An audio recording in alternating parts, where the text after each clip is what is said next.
강의사는 증시 각도기. 안녕하세요. 주식단체 반지원입니다. 네, 안녕하십니까. 각도기 각산지입니다. 오늘 뭐 예상외로 시장이 한국 시장 방어력이 강력함을 보여줬어요. 장중 플러스까지 나서 정말 깜짝 놀랐습니다. 예, 네. 뭐 나스닥 거의 2.7% 빠졌는데 네. 한국 증시 코스피는 안 빠졌고 코스닥은 네네. 0.8%만 빠졌습니다. 그렇죠. 네. 엄청나게 좀 미국 증시 대비해서 올해 들어서 상승할 땐 더 많이 상승했고 예. 최근에 하락할 때는 방어력이 상당히 좀 강한 모습 보여주고 있는데 네네.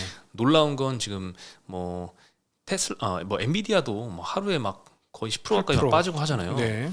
그런데 엔비디아 밸류 체인들이 엔비디아보다도 좀 덜 빠지고 있어요. 네. 그것도 훨씬 덜 빠지고 있어요. 그렇죠. 오늘은 설마 좀 빠진다. 이걸 각오해라라고 이야기를 했는데도 불구하고 원래는 조금 덜 빠지는 게 맞죠. 오르는 게 덜 올랐으니까. 예. 그렇긴 해도 이 정도까지 덜 빠질 줄 몰랐네. 네, 이 정도 덜 빠질 줄 몰랐다. 네. 원래 빠지면 비슷하거나 좀 더 많이 빠지는 경우도 좀 있었는데 작년 같은 경우 그랬죠. 네, 올해 들어서는 이게 정상화 되는 과정 아닌가. 네, 작년에 이게- 빠졌으니까. 네, 이게 정상화된 상황입니다. 여기에 이제 이번에 안 됐지만 상법 개정이 정말 되면 진짜 재미나겠는 걸 이런 생각이 자꾸 드네요. 네, 네. 사실 이번에는 안 될 가능성이 훨씬 더 높다는 건 누가 알고 있었는데 그만큼 네. 기대감이 오른 것도 없잖아요. 네, 그렇죠. 근데 언젠간 돼야 되는데 그게 좀 빨리 좀 됐으면 하는 바람입니다. 네. 네, 오늘은 조선 방산의 날이었던 것 같습니다. 아. 이때까지도 그랬는데 오르는 게 계속 올라가네요. 그러니까 그 남의 불행이 완전 우리의 그게 된 상황인데 진짜 주말에 있었던 일이 정말 끔찍하더라고요. 저게 만약에 우리나라였으면 정말 어쩔 뻔했어. 정말 네, 진짜 젤렌스키 끔찍하더라고. 회담 정말 그 우크라이나 국민들은 정말 가슴 철렁했을 것 그러니까 같아요. 완전 철렁한 게 아니고 끔찍하지. 지금도 끔찍하지. 지금 상황들이. 야.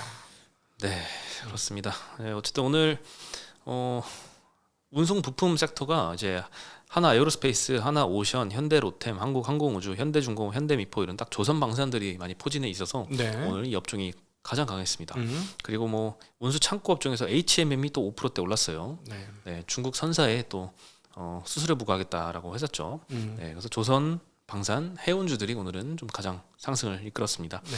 그리고 의료 정밀 섹터가 가장 많이 하락을 했습니다. DI, 덴티움 이런 데가 6, 7%씩 하락을 했고 오락문화에서는 컨텐츠리 중앙이 10% 빠졌네요. 지난주까지 미디어가 그래도 괜찮았잖아요. 네. 네, 중국 그 한한령 해제 기대감 때문에 올랐는데 좀 그렇죠. 최근에 많이 올랐던 거 좀 조정을 받았습니다. 네. 엔터도 마찬가지고 GKL, 파라다이스 이런 종목도 소폭 하락을 했고 화학 섹터 오늘 급락했는데 2차전지가 굉장히 많이 떨어졌습니다. 네. 특히 이제 금양이 21% 떨어졌고요. 여기는 실적 발표했는데 여전히 좀 놀라운 실적 발표를 하고 있습니다. 그리고 이수 스페셜티 케미칼도 오늘 18% 가까이 네. 하락을 했습니다. 전고체 관련주들이 좀 많이 조정을 받은 것 같아요. 그만큼 많이 올랐으니까 또 조정을 받는 것 같고, 네, 코스모 신소재, 코스모 화학, 이수화학, 후성 이런 이차전지 다른 주들 네. 골고루 좀 하락을 했어요. 아무래도 관세부가의 영향권에 있는 주식들은 좀 안 좋은데 의외로 자동차는 잘 버텼습니다. 여기에 비하면. 네. 자동차 관세도 근데 4월달에 또 한다 그러지 않았나요? 지금 분위기면 꼭 할 것 같죠. 네. 근데 오늘 아주 보복 관세 조금 이따 이제 중국 마감할 때 또 얘기가 나오겠습니다만 보복 관세가 나왔거든요. 원하는 대로 잘 풀릴까 하는 좀 미국에 대해서 좀 걱정이 되네. 트럼프에 대해서 좀 걱정이 되고 원하는 대로 다 될까? 옛날의 상황은 아닌 것 같아요. 자기는 18년도 상황이요. 자기네는 잘하고 싶은데 한 번 당해봤기 때문에 준비가 많이 돼 있다. 딴 나라가 우크라이나야 좀 상황이 다르니까 전혀 그렇지만 다른 나라들은 준비가 좀 된 거 아닌가 하는 생각도 자꾸 드네요. 미국이 이렇게 사다리 걷어차려고 하는데도 정말 그에 비해서 굉장히 잘 올라오고 있는 것 같아요, 중국이. 네. 네. 네, 그렇습니다. 그리고 오늘 트럼프가 예정대로 관세를 부과했습니다. 3월 4일부터 이거 좀 그대로 부과되겠어 했는데 실제로 중국에다 10%포인트 추가 관세를 해서 20%가 됐고요. 멕시코, 캐나다는 25% 관세를 부과했습니다. 그리고 반도체, 자동차, 의약품에 대해서도 추후에 관세 예고했잖아요. 네. 그대로 강행할 것이란 전망이 더 가능성이 늘어난 것 같아요. 오늘 관세 부과한 만큼. 반도체는 관세부가 그대로 약자인데 미국은 팹리스 외에 지들이 만드는 게 없잖아 거의. 과연 어떻게 될까 좀 궁금하네요. 과연 정말로 할지. 그래서 요즘에 인플레 우려도 좀 대두가 되는 것 같고 게다가 또 GDP 나우 1분기 성장 전망도 마이너스 2.8로 쭉 꺾였더라고요. 네, 그래서 많이 떨어졌습니다. 관세는 관세 때문에 인플레는 우려되는데 거기에 경기는 좀 안 좋은 이런 지표들이 좀 나오면서 뭐 슬슬. 스태그플레이션 뭐 이슈도 계속 나오는 것 같아요. 확실히 금리에서 보여주고 있죠. 막 금리가 뚝뚝뚝뚝 떨어져. 아우 오늘 미국 주식보다 채권은 아주 요즘에 좋습니다. 네. 그래서 오늘 뭐 조선주가 굉장히 많이 급등했어요. 하나오션이 막 14% 상승했고요. 네. 아 저번에 그 말이 맞았네요. 그 운용사에서 음. 하나오션은 23년도 에코프로처럼 수급이 도대체 어디까지 끌어올릴지를 가늠할 수가 없다 그렇지. 그런 이야기를 했었는데 네. 정말 그렇게 될 줄 몰랐네요. 지금 그 하나 에어로스페이스가 30조가 넘었습니다. 오늘 상승으로. 에어로스페이스요. 네. 근데 자동차 회사가 기아가 37조예요. 삐 까먹고 있어요. 이거 어떻게 봐야 될지 잘 모르겠어.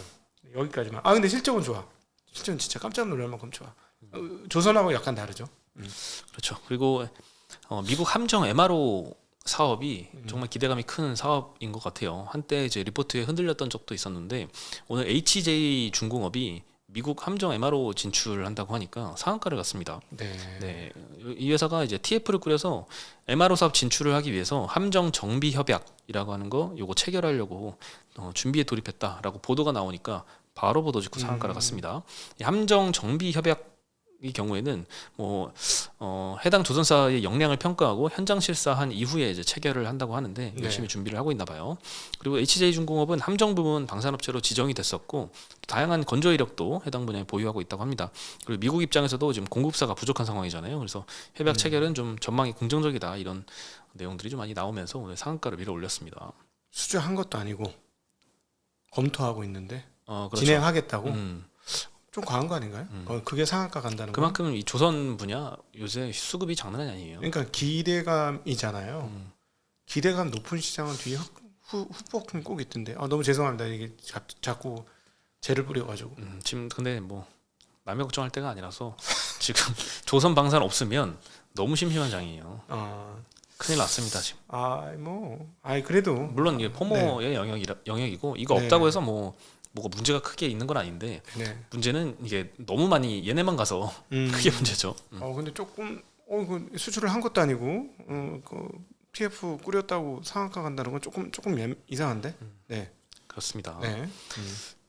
그리고 트럼프와 젤렌스키 회담이 좀 결렬이 됐습니다. 이후에 이제 유럽이 방위비 지출이 좀 늘지 않을까 이런 기대감에 우리나라 방산주들이 수주 기대감이 좀 일고 있는데요. 네. 트럼프와의 회담 이후에 트럼프가 우크라이나에 대한 군사 지원을 전면 중단하겠다 이런 언급을 했다라고 보도가 나왔는데 또 트럼프가 또 트윗 올린 거 보니까 이렇게 직접 언급한 적 없다라고 하면서 다시 재협상의 여지를 좀 남겨놓은 것 같긴 합니다. 네. 근데 어쨌든 기대감이 좀 하락을 한 건 사실이죠. 근데 하여튼 너무 진짜 약소국이 되면 안 되겠다는 생각이 너무 많이 드는 게 다 뺏기는 거 아니야 지금. 그렇죠. 무섭더라고요. 회담 보니까 자꾸 그 트럼프 대통령한테 감사하다고 이야기를 해라라고 하는데 젤렌스키가 그렇게 끝까지 얘기를 안 하잖아요. 근데 우리는 그동안에 감사하다고 얘기 많이 했다라고 얘기했죠. 그렇죠. 근데 오늘 얘기를 안 했다. 그게 문제라고 하는데 감사하다고 계속 얘기를 안 하는 게 사실 우크라이나 입장에서는 몇백 조 뺏기는 거잖아요. 광물 협정하면 물론 이제 도움 받아서 큰 이제 군사적인 위기는 좀 넘어갈 수는 있겠지만 뺏기는 것도 있다 보니까 꼭 고맙지는 않나 봐요. 아니 왜냐면은 저 얘기였어. 저는 그 평화 그 어떤 확실한 보장을 좀 해주세요. 왜냐면 쟤네들이 언제 안 쳐들어온다고 해서 쳐들어온 거니까 그 안 쳐들어오게 얘기해 주세요. 했더니 우리가 들어갔는데 어떻게 쳐들어와라고 하니까 너무 불안한 거지 본인 입장에서는. 네. 그걸로 안보 해결이 안 됐다. 네, 그걸로 안보 해결이 어떻게 되느냐는 거지. 제발 좀 해라. 그러면 우리가 광물도 내주고 하겠는데 뭔가 도장을 찍어달라라는 그 뉘앙스가 숨어 있더라고요. 젤렌스키 입장에서는. 이제 약속은 그런 거 못 봤죠. 제가 이래서 국방력이 정말 세야 되겠구나. 이거는 진짜 너무 끔찍하다. 막 그런 생각이 저는 많이 들었습니다. 네. 그렇습니다. 한 나라의 대통령이 그래도 너무 모멸을 많이 당하더라고요. 기자한테까지. 그래서 이 전쟁 나면 안 되고 외교로 해결을 해야 돼요. 전쟁 나기 전에 어떤 식으로든지. 절대 전쟁이 나면 서로 간의 피해자고 국민들이 최고 피해자고 완전 최악입니다. 네. 맞습니다. 너무 안타까웠는데 어쨌든 이 회담이 결렬된 이후에 이제 유럽 국가들이 우크라이나를 지원하겠다라고 여러 논의를 하고 있는 것 같습니다. 뭐 트럼프 회담 직후에 젤렌스키가 영국으로 갔어요. 그래서 키어 스타머 총리하고 회담을 했는데 우크라이나의 4조 원 규모 추가 차관을 지원하겠다라고 설명을 했다고 하고요. 그다음에 독일도 방위 인프라 특별기금을 검토 중이라고 하니까 유럽에서 이렇게 또 방산 관련된 네. 지출을 또 본인들도 이제 어려운 와중에 이렇게 늘리면서 한국 방산주에 대한 수혜 기대감도 덩달아 올라왔습니다. 그리고 트럼프가 광물 협정 끝나지 않았나 봐요. 우크라이나 광물 협정 관련해서 화요일 밤에 또 업데이트를 할 예정이다 이런 얘기를 했어요. 그래서 또 어떻게 또 외교가 또 다른 방향으로 또 진행될지 모르겠습니다. 받을 건 끝까지 청구해서 받아야 되겠지. 이 입장을 보니까 그런 너무나 단호한 입장이더라고요. 받을 거 끝까지 받겠다. 그렇죠. 당장 돈이 없으니까 광물 같은 거라도 이제 땡겨야 될 텐데 네. 이게 상당히 크잖아요. 거기에 그렇죠. 정말 많은 자원들이 좀 매설돼 있는 것 같아요.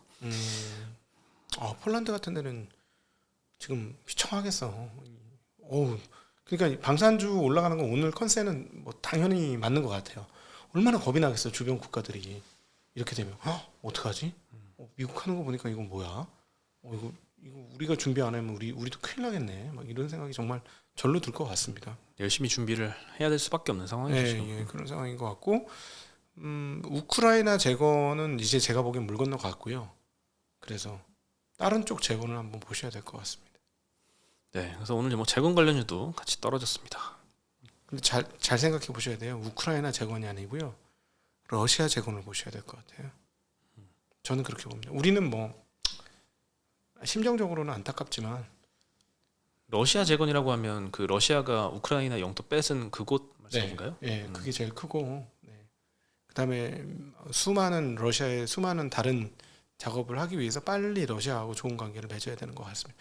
안타까운 건 안타까운 거고 외교는 실리로 해야 되겠죠. 그래서 그런지 최근에 이제 블룸버그에서도 유럽 지역에서 앞으로 10년 동안 3,900조 원을 방위 비용으로 써야 되겠다 이런 전망들이 좀 나오고 있습니다.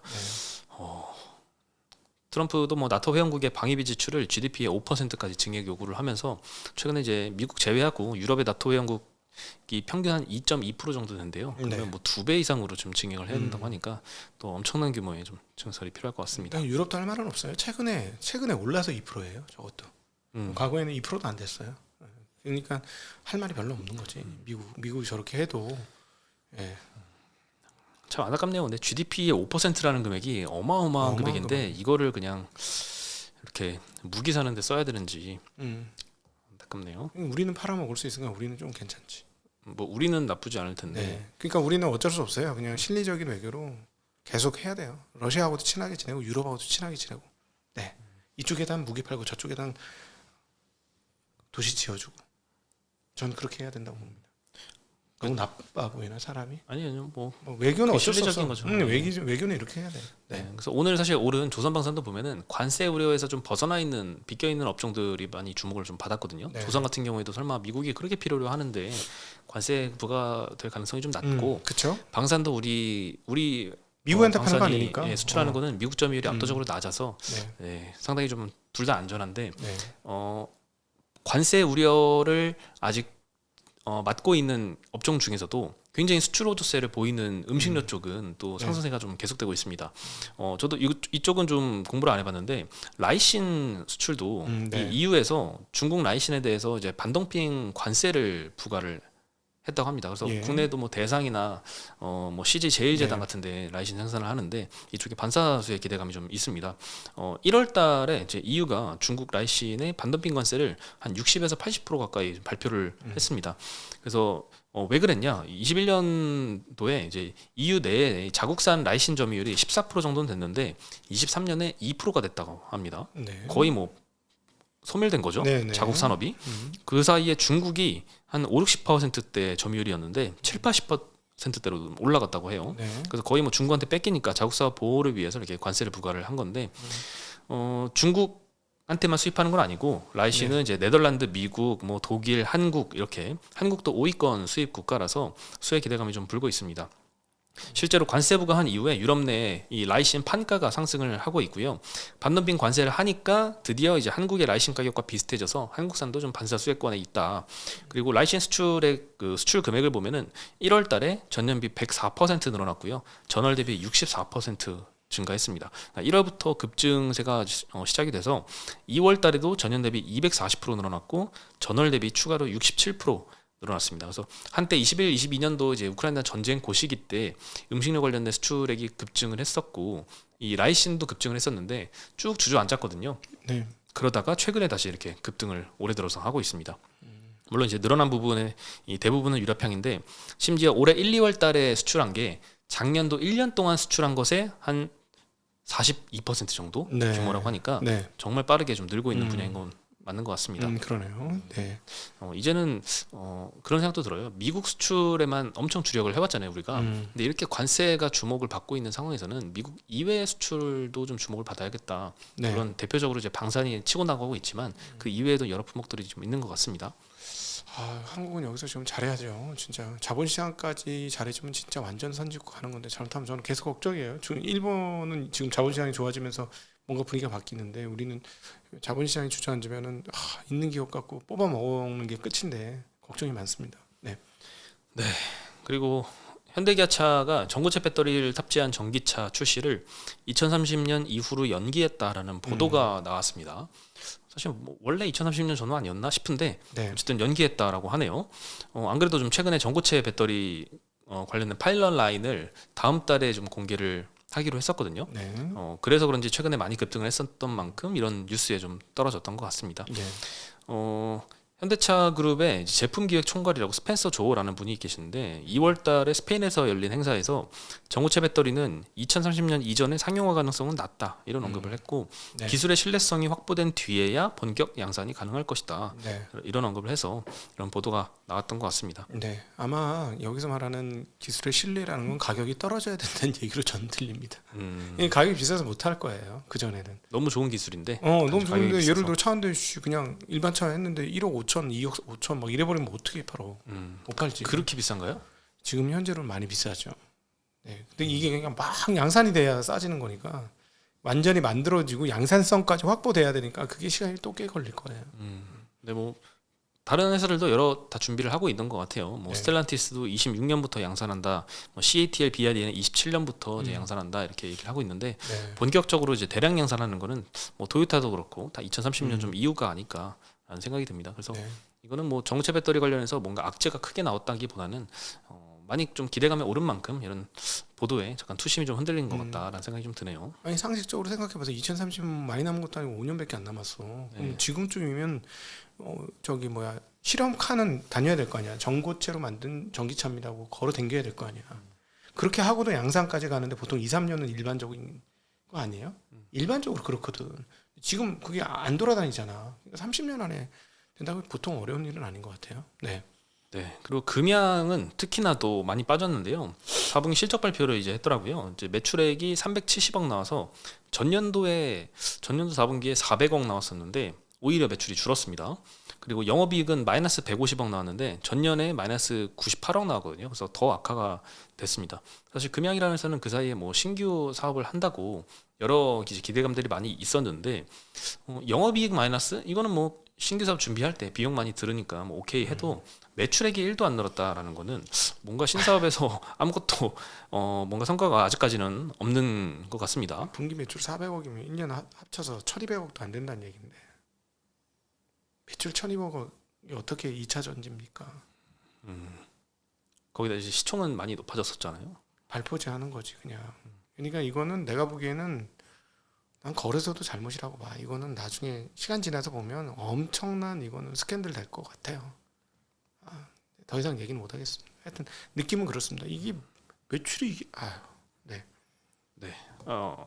뭐 또 혹시 모르잖아요. 또 상황이 바뀔 수도 왜 있으니까 너무 확정적으로 이야기하면 아니 매출이 지금 매출이 지금 다른 전기 그 관련 2차 전지 만드는 회사들의 매출하고 비교해 보면 알잖아요. 이건 전기 2차 전지에서 나온 매출은 아니잖아요. 이거는. 네. 근데 분명히 혼나야 될 거는 예전에 24, 25, 26년 매출 영업이익 얼마 하겠다 공시했었잖아요. 네. 그 약속을 지금 완전 지금 뒤틀려 가지고 못 지킨 건 사실이죠. 아니 뭐 그것뿐이야. 뭐 몽골 광산 뭐 사람들은 뭐 이렇게 몽골 광산에서 그 실적을 내겠다고 했었어. 아니 피리 부는 소년이지. 이건 난 스캔들이라고 본다니까. 아직까지 이건 명백한 스캔들이야. 이거 왜 그냥 이렇게 왔는지 난 이해가 안 돼. 진짜. 네. 그리고 상장사 이슈는 아닌데요. 이제 홈플러스라는 네. 회사가 기업 회생 절차를 신청을 했다고 해서 네. 상당히 좀 힘들구나라는 생각이 여기 좀 드네요. 네, 돈된 MBK도 네. 있고요. 대주주가 MBK가 2015년에 7조 원 넘게 주고 인수했거든요. 네. 근데 이제 그 이후에 지금 대형마트 규제가 이제 10년 동안 계속되고 있고 음. 쿠팡 같은 이제 이커머스가 너무 빨리 성장을 했고 네. 그쪽으로 좀 거래가 많이 쏠렸잖아요. 네. 그래서 좀 이런 홈플러스 같은 기업들이 좀 힘들어진 것 같습니다. 게다가 신용등급까지 2월 28일 날 떨어졌습니다. 네. 한국 신용평가에서 기업 어음 등급을 A3에서 A3 마이너스로 하향을 시켰고요. 이렇게 신용등급이 떨어지면은 이제 차원 발행이 또 어려울 수 있겠죠. 그 리파이낸싱이 좀 어려울까봐 기업 회생 절차 개시 신청을 이번에 한 것 같습니다. 네. 요거 개시 신청을 하면 금융채권 상환은 유예된다고 합니다. 네. 그러니까 이제 돈 갚으면 그 다음 돈 어떻게 빌릴까가 걱정인데 네. 돈을 애초에 안 갚아도 되니까 당장 뭐 만기 문제는 조금 사라지지 않을까. 이걸 위해서 좀 일시적으로 이런 절차를 진행했다라고 하는데 네 어쨌든 뭐 채권자는 뭐 속이 타겠죠. 아니 나는 코스코는 멀쩡하잖아. 코스트코요. 예, 더 네. 발전했잖아. 더 발전했죠. 이 부분에 대한 깊은 그 고민이 있어야 된다고 생각합니다. 그러니까 이커머스 때문에 오프라인 다 망했다. 이커머스 때문에 어려워진 거는 분명히 맞긴 하죠. 근데 그럼 다 망했어야지. 코스코는 멀쩡하잖아. 거기에 대한 고민이 심각하게 있어야 된다고 저는 봐요. 그리고 우리가 유통을 한 것인가 부동산을 한 것인가에 대한 고민도 심각하게 해야 된다. 그리고 그럼 장기적으로 보면 무슨 말이냐면 만약에 이쪽이 영위했던 사업이 유통업이라기보다도 부동산업에 더 가까웠다면 부동산업의 하나의 시그널을 보여준 거다라는 생각도 부동산 투자하시는 분들은 한번 고민해 보셔야 되는 대목 아닐까 저는 싶습니다. 근데 이제 다행히 그 부동산 덕분에 뭐 재무적으로 문제가 크진 않은 잘 모르겠지만 어쨌든 부동산 자산 엄청나게 갖고 있어요. 지금 네. 금융부채가 좀 실질적으로 리스부채 제외하면 이제 리스부채라는 거는 이제 앞으로 내야 될 임대료 같은 거 싹 다 이제 부채로 환산해가지고 부채로 잡고 있는 건데 네. 그것들 제외하면 금융부채가 한 2조 원 정도 실질적으로 된다고 합니다. 근데 부동산 자산이 4.7조 원이 넘어요. 그래서 이마트처럼 조금씩 유동화 시작하면 뭐 결국에는 뭐 채권자들이 뭐 돈 못 받고 막 이렇게 될 뭐 그런 이슈까지는 아닌 것 같지만 네. 어쨌든 지금 본 영업에서 좀 힘든 상황이기 때문에 참 국내 경기가 좀 그만큼 안 좋다는 걸 좀 반영하는 게 아닌가 싶습니다. 저는 개인적으로 롯데도 그렇고 또 이땡땡이도 그렇고 거기가 유통업을 한 건가 부동산업을 한 건가에 대한 심각한 고민이 있어요. 저 개인적으로는 유통업 쪽보다는 딴 쪽이 더 가까운 게 아닌가. 그러니까 진짜 유통하는 애들하고 만나니까 되게 힘들어지는 거가 아니었을까 하는 개인적인 순수한 저 개인적인 생각을 가지고 있습니다. 네. 그만큼 유통 본업 분야에서의 좀 혁신이 조금 부족했다라고 할 수 있죠. 그리고 혁신이 부동산업에 매우 안 좋다. 네. 유통 혁신이 부동산업에 매우 안 좋다. 이게 무엇을 의미하는가에 대한 고민도 좀 해봐야 되지 않을까 하는 생각도 합니다. 오늘 소식은 여기까지고요.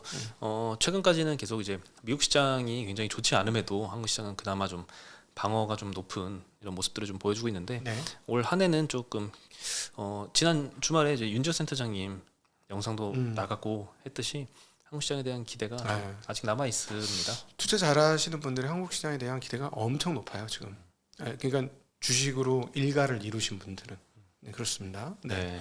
준비를 잘 해서 이번 하락장 잘 대응하면 그 후에는 웃을 수 있을 것 같습니다. 네, 저희 내일 다시 인사드리겠습니다. 네, 안녕.